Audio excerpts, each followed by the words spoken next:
Oke, Assalamualaikum warahmatullahi wabarakatuh. Selamat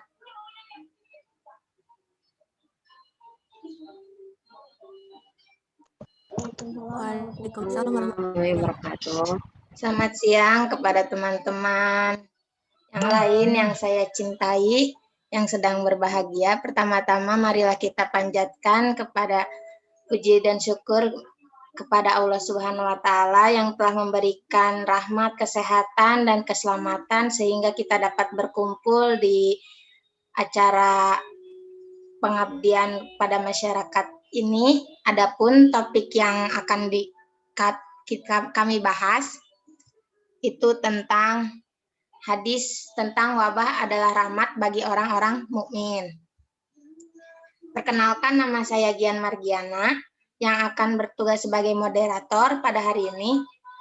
Adapun teman-teman saya yang beranggotakan Fadilah Putri sebagai pemateri, Fitria, Anissa Gina, Ami Indriani, dan Sarah. Baik, teman-teman, langsung saja kita mulai ke acara selanjutnya.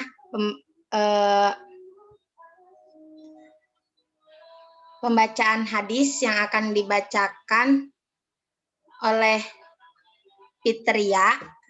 Waktu dan tempat dipersilahkan. Bismillahirrahmanirrahim. Baik, terima kasih Saudari Gian yang telah Saudari Gian yang telah memperkenankan saya untuk membacakan hadisnya. Bismillahirrahmanirrahim. Haddatsana Ishaqu akhbarana Habbanu. Haddatsana Dawud bin Abil Furati. Haddatsana Abdullah bin Buraidah.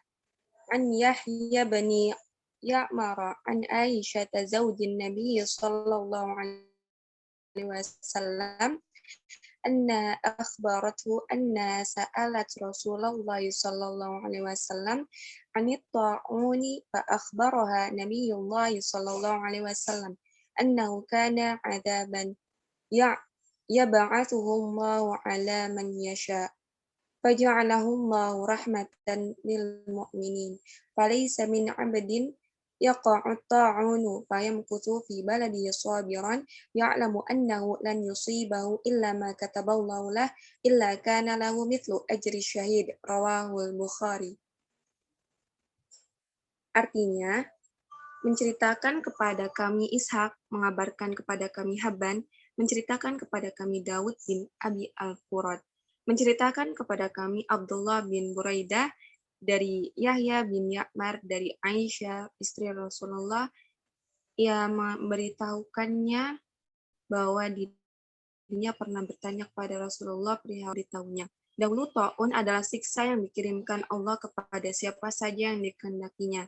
Lalu Allah menjadikannya rahmat bagi orang-orang mukmin. Tiada seorang hamba yang tertimpa ta'un kemudian menahan diri di negerinya dengan bersabar seraya menyadari bahwa ta'un tidak akan mengenai kecuali apa yang telah Allah tetapkan bagi dirinya, melainkan baginya pahala seperti pahala orang 734. Sekian, saya kembalikan kepada moderator. Oke, terima kasih kepada Fitria. Selanjutnya, penjelasan dari materi kita ini tentang wabah adalah rahmat bagi orang-orang mukmin yang akan dijelaskan langsung oleh Ami Indriani. Kepadanya Teh Mangga dipersilahkan.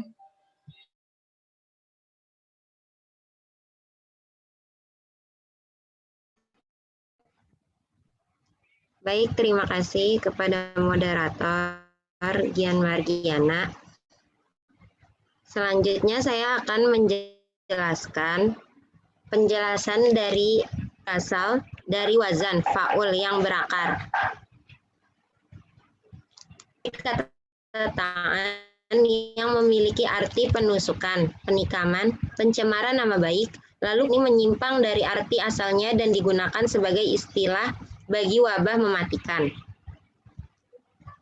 Lalu dari beragamnya definisi ta'un dari para pakar, Ibnu Hajar al-Asqalani menyimpulkan hakikat taun adalah benjolan yang muncul akibat letupan darah ke organ tubuh hingga rusak. Penyakit-penyakit lain yang muncul akibat rusaknya udara juga disebut taun sebagai bentuk majaz atau metafora karena terdapat persamaan, yaitu banyaknya korban jiwa yang ditimbulkan keduanya. Saat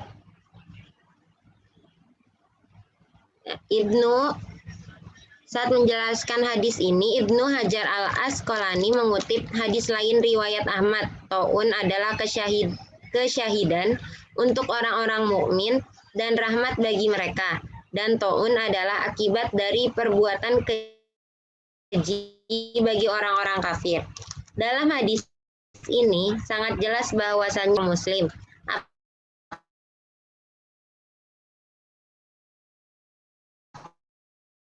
apabila menimpa orang-orang kafir itu sebagai azab yang dipercepat di dunia.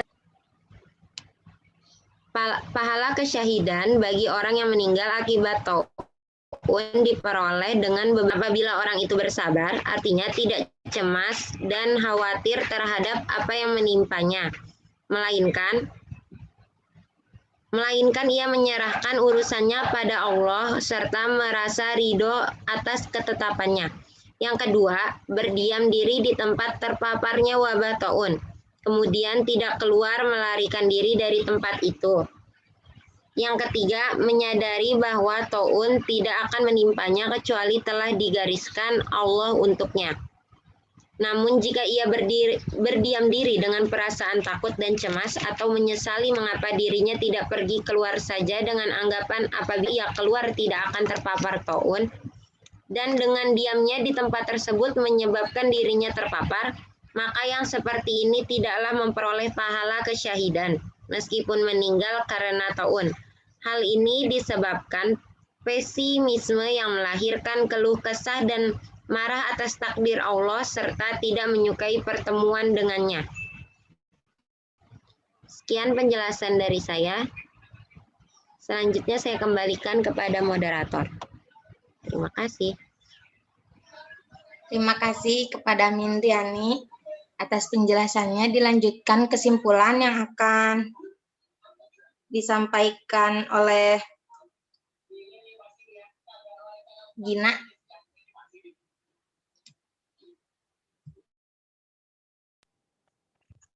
Oke, baik. Terima kasih kepada moderator.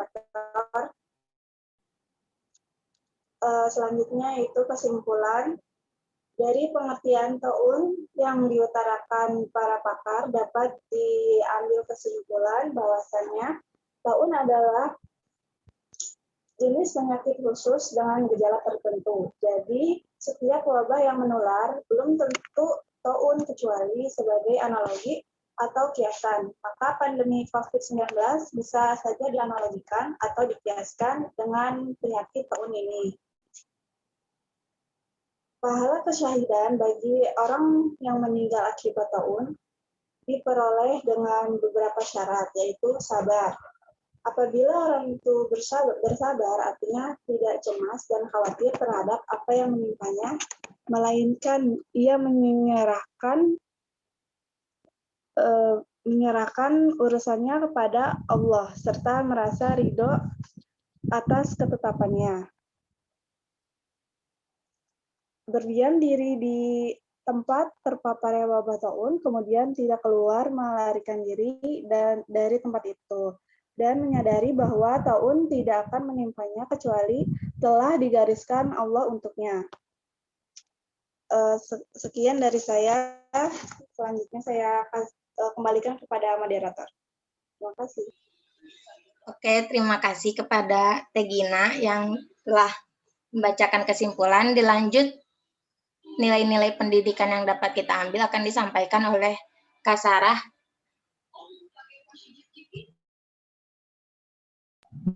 Oke, terima kasih pada Gian Mardiana. Di sini saya akan membacakan tentang pelajaran yang dapat dipetik dari hadis ini, yaitu Di sini yang pertama yaitu Allah menurunkan wabah sebagai bentuk azab bagi umat-umat terdahulu seperti Bani Israel. Adapun wabah yang menimpa orang-orang mukmin dari umat Nabi Muhammad SAW adalah rahmat dan pahala kesyahidan dari Allah, rahmat karena sakitnya menjadi penghapus dosa-dosanya, dan pahala kesyahidan didapat bagi ia yang bersabar, mengisolasi diri dan meyakini apa yang menimpanya adalah takdir Allah yang telah ditetapkan untuknya. Yang kedua, perbuatan zalim yang dilakukan manusia adalah salah satu dari sebab terjadinya bencana di muka bumi ini. Sebagai contoh misalkan, penyerangan tentara Mongol ke Baghdad pada tahun 12.058 Masehi yang memakan banyak korban jiwa, menyebabkan terjadinya wabah ganas yang menyebar ke Syam. Begitu pula perbuatan keji seperti zina yang dilakukan secara terang-terangan juga menjadi sebab timbulnya wabah dan bencana di muka bumi. Ini juga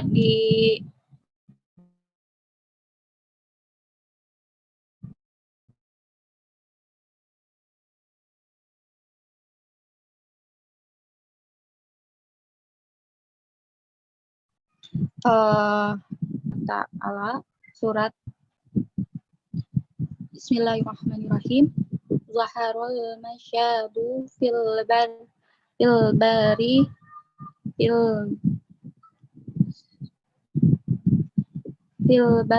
wal bahri bima kasyabat aydin nasi liyuziqahum ba'dalladzi amilu la'allahum yarji'un. Di mana yang artinya telah nampak kerusakan di darat dan di laut disebabkan karena perbuatan tangan manusia supaya Allah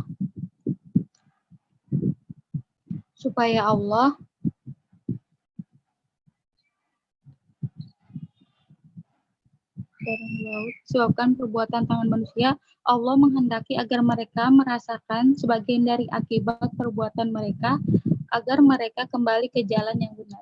Sekian dari saya, dikembalikan lagi kepada moderator. Oke, terima kasih kepada Kak Sarah yang telah menyampaikan nilai-nilai pendidikan. Selanjutnya, sesi tanya jawab.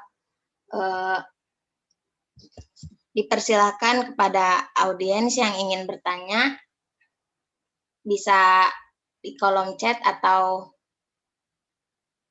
langsung aktifkan suara ya, raise hand.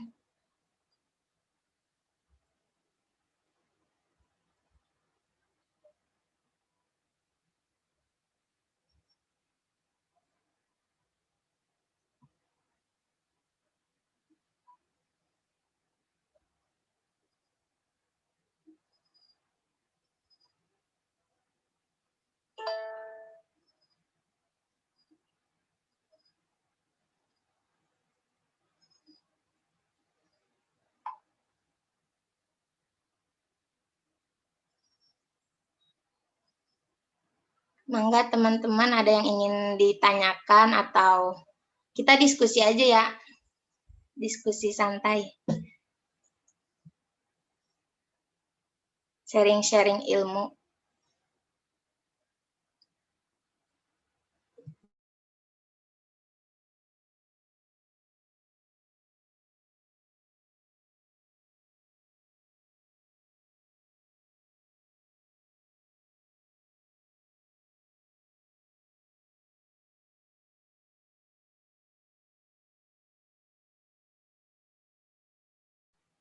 Oh iya, boleh. Mangga teh diketik aja langsung ya, Neo. Teh Anissa.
Oke, ini ada pertanyaan dari Teh Anissa Suseno Putri. Bagaimana pendapat teman-teman terkait wabah atau pandemi COVID-19? Ini apakah pandemi yang Allah berikan kepada kami adalah sebuah ujian atau ajab dari Allah Subhanahu wa taala? Oke, terima kasih kepada Teh Anissa. Berikan kami waktu untuk menjawab ya.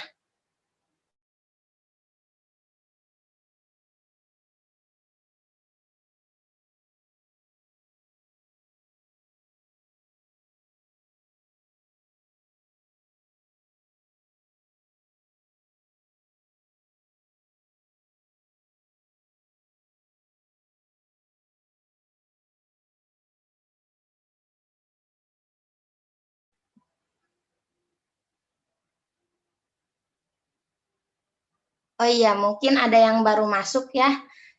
Kita ambil kesimpulan sedikit biar ada bayangan. Dari kita sedang menjelaskan hadis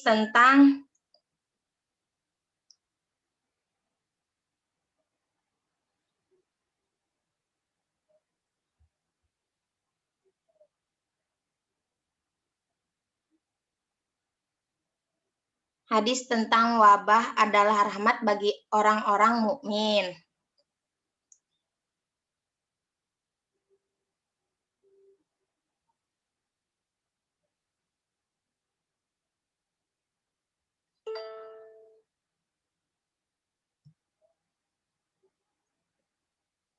Dari pengertian taun yang diutarakan pada para pakar dapat diambil kesimpulan bahwasannya taun adalah jenis penyakit khusus dengan gejala tertentu. Jadi setiap wabah yang menular belum tentu taun, kecuali sebagai analogi atau kiasan. Maka pandemi COVID-19 bisa saja dianalogikan atau dikiaskan dengan penyakit taun ini. Pahala kesyahidan bagi orang yang meninggal akibat taun diperoleh dengan beberapa syarat, yaitu sabar. Apabila orang itu bersabar, artinya tidak cemas dan khawatir terhadap apa yang menimpanya, melainkan ia menyerahkan urusannya pada Allah, serta merasa ridho atas ketetapannya berdiam diri di tempat terpaparnya wabah taun. Kemudian tidak keluar melarikan diri dari tempat itu, menyadari bahwa taun tidak akan menimpanya kecuali telah digariskan Allah untuknya.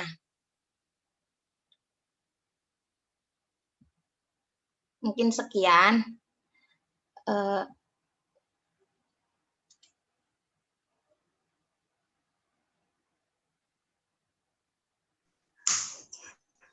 Izin menjawab pertanyaan dari Anissa Suseno. Baik, mangga Teh. Tadi pertanyaannya, bagaimana pendapat tentang wabah atau pandemi ini? Apakah ini azab atau ujian? Menurut saya,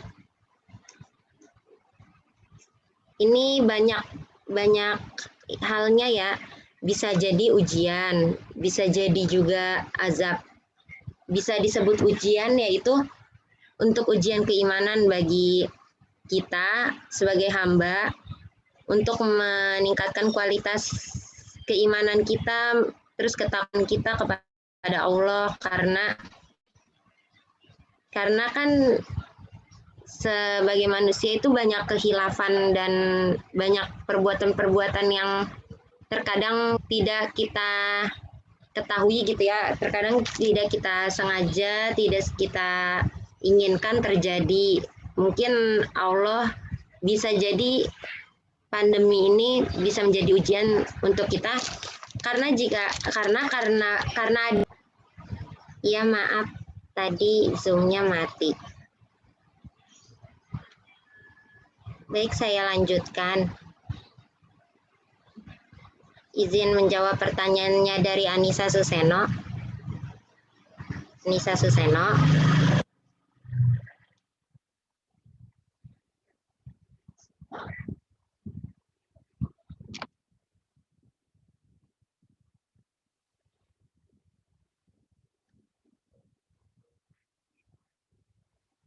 Suseno-nya ada nggak? Ada, Ami. Silakan Ibu Ami, saya lagi di sini. Udah ada. Iya, itu nggak ada suaranya. Ya, izin melanjutkan ya. Tadi kan pertanyaannya,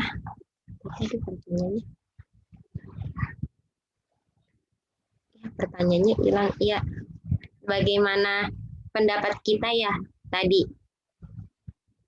Kalau pendapat saya mungkin mewakili teman-teman ya. Mungkin kalau nanti ada kekurangan bisa ditambahkan.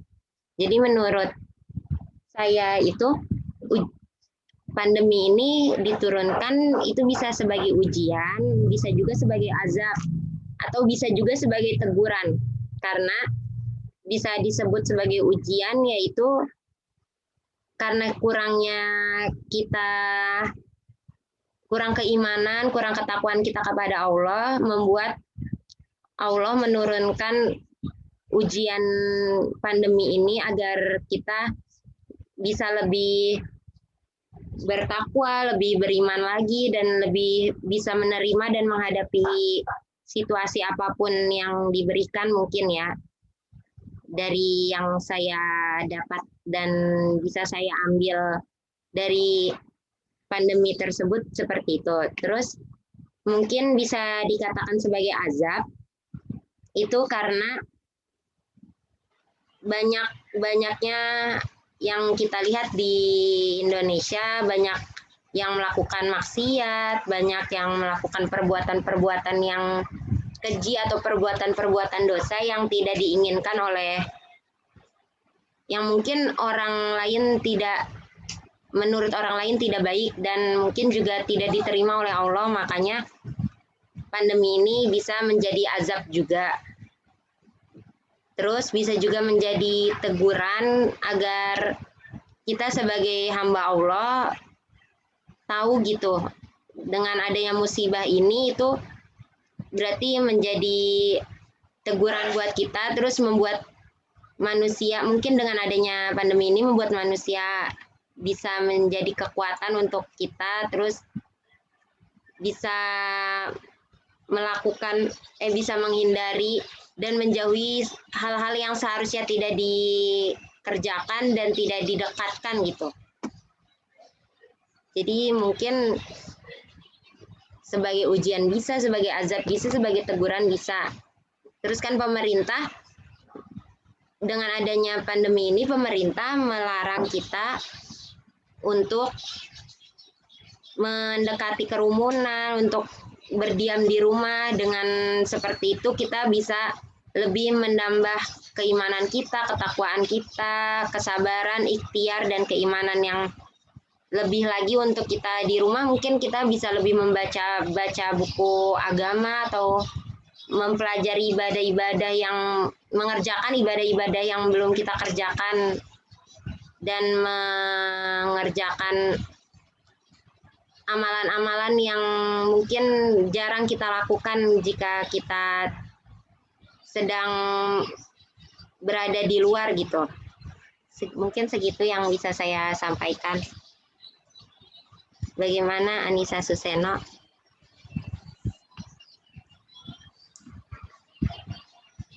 Saya juga izin menambahkan, Teh Ami.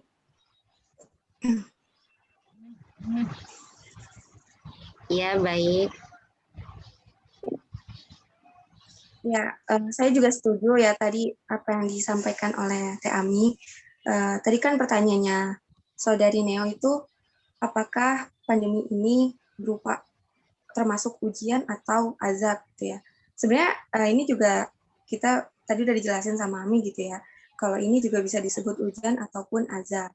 Nah, sesuai juga nih sama hadis yang dijelaskan oleh Ibnu Hajar Asqalani yang mengutip hadisnya riwayat Imam Ahmad, bahwasannya taun adalah kesyahidan untuk orang-orang mukmin dan rahmat bagi mereka. Dan taun adalah akibat dari perbuatan keji bagi orang-orang kafir.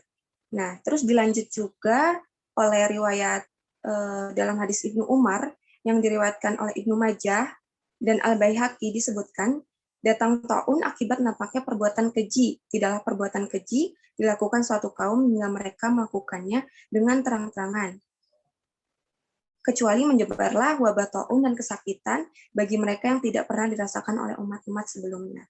Nah, jadi sebenarnya Kalau pendapat kami gitu ya, itu taun atau pandemi saat ini itu disebut ujian dan azab. Nah, untuk ujian di sini ini untuk orang-orang yang mukmin. Mungkin orang-orang yang mukmin yang mampu mengambil pembelajaran dari ujian yang Allah beri gitu. Jadi sebenarnya itu kan ujian yang Allah beri itu semata-mata untuk memberikan kita hikmah gitu. Untuk memberikan kita pembelajaran supaya kita mengambil pembelajaran itu sendiri. Tapi untuk orang-orang yang memang mau mengambil pembelajaran. Nah, kalau orang yang mau mengambil pembelajaran di suatu ujian ini, itu bisa disebut sebagai rahmat. Tapi untuk orang-orang kafir, gitu ya, maaf kalau memang salah, tolong diluruskan. Jadi kalau untuk orang-orang kafir bisa juga disebut adab. Karena apa? Karena memang menurut orang-orang kafir, dunia itu kan sebagai surganya mereka gitu ya. Jadi kalau memang mereka dikasih suatu ujian, jadi ya mereka tuh nganggap ini adab karena memang di dunia ini sebagai tempatnya mereka bersenang-senang gitu. Kalau dikasih ujian seperti ini ya mereka menganggapnya ini azab gitu. Jadi dua-duanya benar sih, Neo. Bisa dibilang ujian, bisa juga dibilang azab. Itu sekian, Neo. Terima kasih.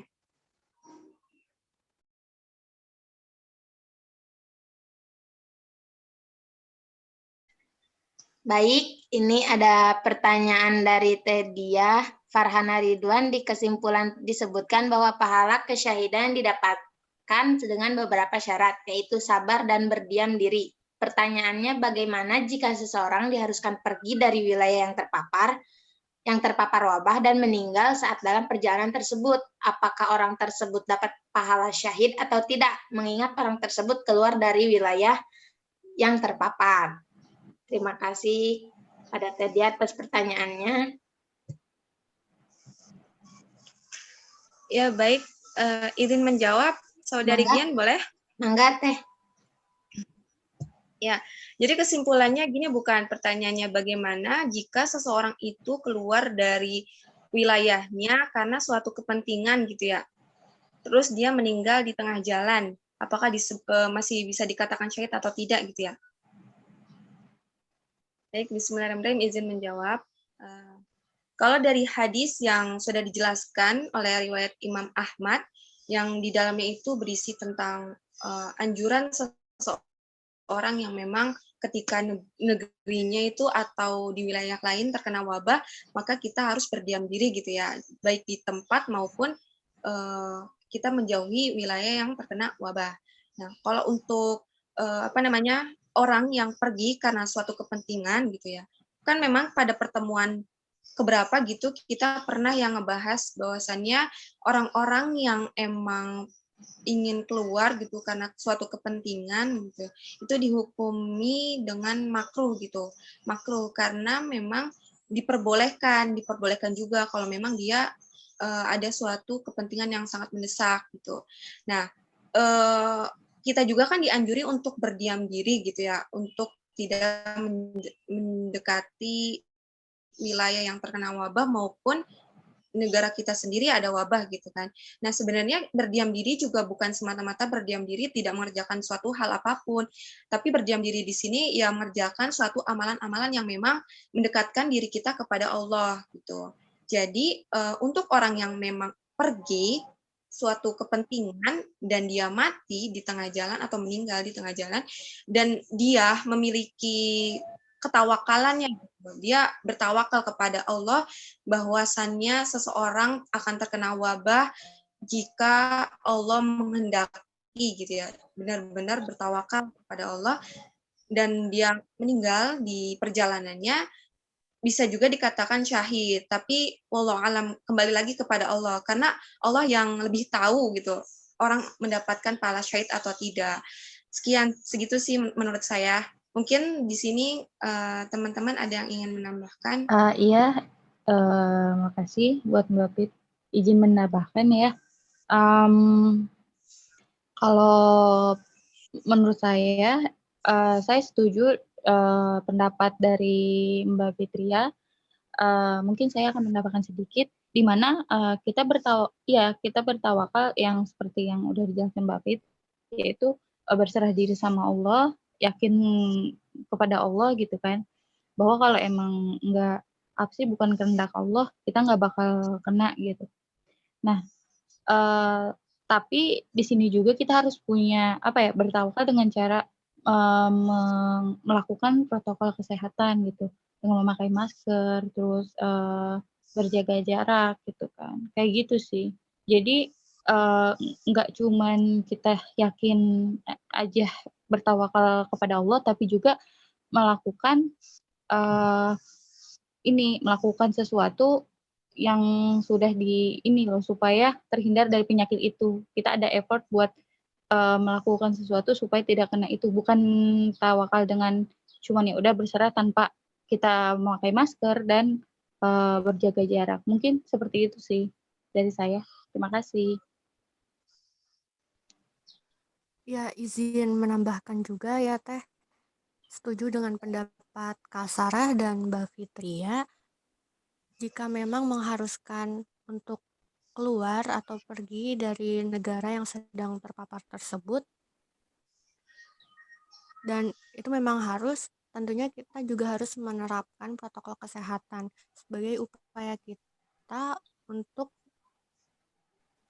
menjaga menjaga orang-orang yang kita temui, ataupun juga bentuk ikhtiar kita.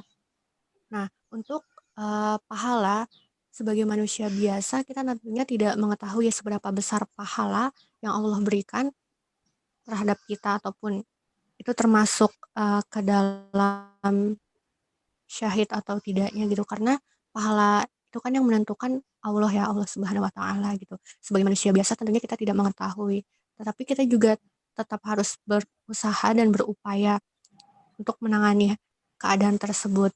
Gitu sih Teh. Terima kasih. Mohon maaf jika ada kesalahan ya. Iya, terima kasih. Izin menambahkan, saya setuju dengan pendapat teman-teman. Regina, maaf, suaranya boleh dideketin nggak?